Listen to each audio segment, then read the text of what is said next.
நீங்கள் எப்போதும் உலக ஆசைகளுக்காக போராடிக்கொண்டே இருந்து அதுவே சுகம் என்ற மயக்கத்தில் இருப்பீர்களானால் உங்களுக்கு எப்போதும் நான் கிடைக்காமலே போவேன்.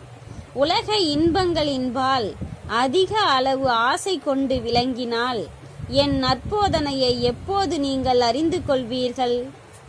தேகம் இயந்திரங்கள் சக்தியை இழந்து முதுமையடைந்த போது மரணத்தின் முன் உதவியற்ற நிலையில் நிற்பதை தவிர வேறு வழி இல்லை. அப்போது மட்டும் என்ன செய்ய முடியும்?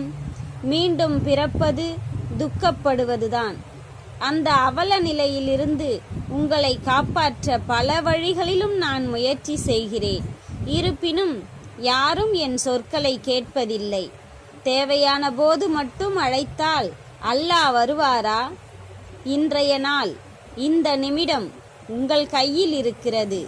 நான் சொல்வதை கேளுங்கள். என் லீலைகளை நன்றாக மனதில் இருத்துங்கள். அவற்றை ஆழமாக சிந்தியுங்கள். அப்போது நீங்கள் அடையும் ஆனந்தத்தையும் இப்போது நீங்கள் அனுபவிக்கும் சுகத்தையும் சீர்தூக்கி பாருங்கள். என் வார்த்தைகளில் உள்ளவற்றையும் அவற்றின் உட்பொருளையும் அப்போது நீங்கள் அறிய முடியும்.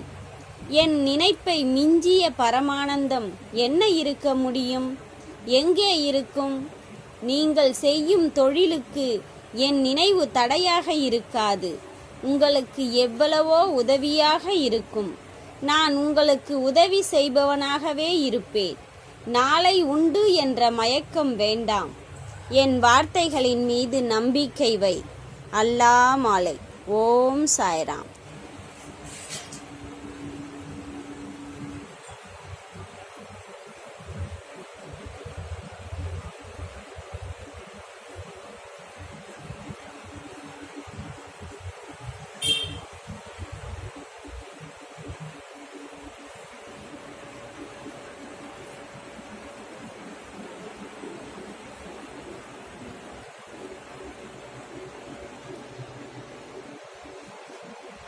பாபாவை பற்றிய அரிய தகவலை தெரிந்து கொள்ள இந்த சாய் பிரார்த்தனை சேனலை சப்ஸ்கிரைப் பண்ணுங்க.